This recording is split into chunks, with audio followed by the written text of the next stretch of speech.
Alright everybody, this is Shanghai20YouTube.com, and this is my basically grade on the Nintendo showing at E3. It's not quite a like a press release like how traditionally how they did last year or how Xbox and PlayStation did this year.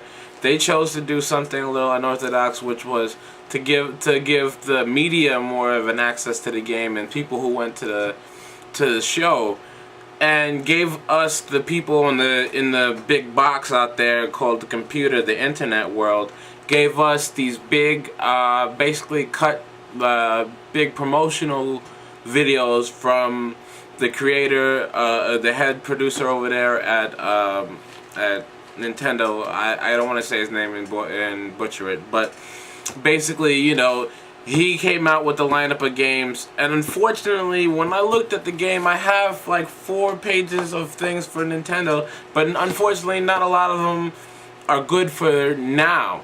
The Wii U was this whole conference was basically split up between the Wii U and the Nintendo 3DS, 3DS, which I found kind of I didn't like that, to be honest. I think there is time to have the 3DS have their own shine, but this is for the Wii, and I mean, frankly, I think that out of all of them, they had the weakest showing.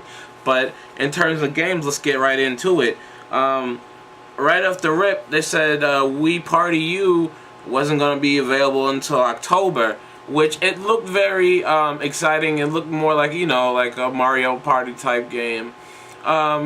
You know, I can't really say more than that about that.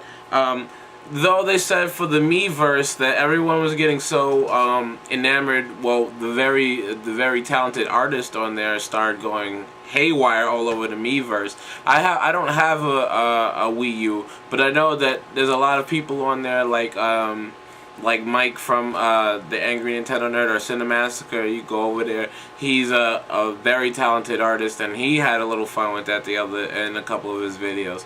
And I know for a fact that a lot of videos, you know, a lot of people like that kind of stuff. So they're implementing. It's gonna be called Artist Academy, and it's gonna have more in-depth tools to make art that you can put directly onto the Mii U stratosphere, basically, for everyone and all your friends to see it.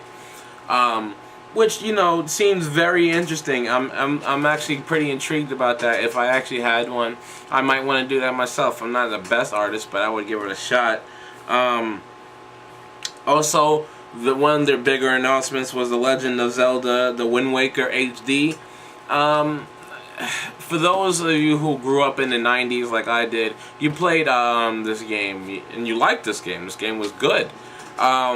But as sadly as Nintendo's been going, they've been going more along the path of being more safe than sorry and putting out titles. On my personal opinion, I've always felt that Nintendo should branch out and do more original titles, do more things to bring newer audiences to it, instead of just preying on the last generation that hasn't seen it before. Like, you know, I've played Mario a million times. My nephew, on the other hand, maybe played it a handful of times, and he's new to it. So, you know, they can resell those things to him. That's fine for a marketing standpoint, but as in a game company, as a stepping stone to go forward, not so much. But let's go on to some other stuff. First off the rip, they talked about Pokemon X and Y, which after a while, I'm starting to sink more and more into it. I'm coming out with a video pretty soon about that. They released the new type. They were talking about how in this one there'll be more customization. Hopefully that you'll have those customizations into the point where if I go fight you and you go to that little cinematic where you're throwing that first Pokeball, that your costume is that person's costume. I'd be dying. I would love to have that. I mean, as a Pokemon fan, I have Pokemon. I've had most of the Pokemon throughout its life cycle, and all the time, up to the point of Sapphire and Red, where you got to make your own bases in each other's games, and you got to go there every day and fight each other's Pokemon. That was something that I was missing. Hopefully they'll bring that back. They haven't alluded to that. But they also have things like mounts that you can ride on now. And like I said, full customization and some kind of phone system. I'm thinking more along the lines of like Ruby and Sapphire, where you can call people and things like that. But in terms of that, it looked pretty good. And that's coming out in October 12th, and it's only for the 3DS, which is heartbreaking for me because that's forcing me to get it, and I kind of don't feel like getting it. Super Mario Brothers 3D World, I'm sorry, I don't really. It looks very nice. It looks very good, and for a platformer of its caliber, it's probably at the height of platforming caliber. But for me, it's just not my thing right now because then again, it looks a lot like old retreads of old stages from other Mario games. Except for one caveat out there, you guys in Nintendo land, the guys that love the Tanuki suit and all those other suits, you got a new one. You got a new one. You got me. Something's different. You got a cat suit, a yellow cat suit. You get to climb on walls, get to give people the cat scratch fever. Yeah. And they don't really have a real. I don't really see. It's coming out in December, no real time, just in December. So let's see what happens. But I'm sure it'll do well because it looks like a very great platformer, but like I said, something new would be great. Mario Kart 8 is coming out. They have some kind of anti-gravity type thing where your cars can go upside down sometimes, and I kind of find that it's going to be kind of hard to drive, turning around, drifting around corners upside down, looking at it from certain angles. But the game hasn't come out yet, so I'm not going to pick it apart, but it's Mario Kart. Everyone loves Mario Karts. The motorcycles are back, so popping wheelies on with Peach, baby. Popping wheelies on Peach. But that's coming out spring 2014. I mean, that brings up my biggest thing about this. The next games I'm going to be talking about, almost all of them are going to be 2014, and that's the heartbreaking part about this. 2014 is way too far to be talking about the E3 for this year. But this one's coming out pretty soon. It's probably the most original I've seen so far from the Wii U, and it shows what the Wii U has to offer. It's called Wonderful 101. It's outstanding. It looks like you're fighting giant monsters and all types of different things. Fighting in a crowd. Like when you move a cursor, you're moving like 50 people. I don't know if it's going to be like a Pikmin type thing where you gather more people or what happens, but they're actually citizens, people.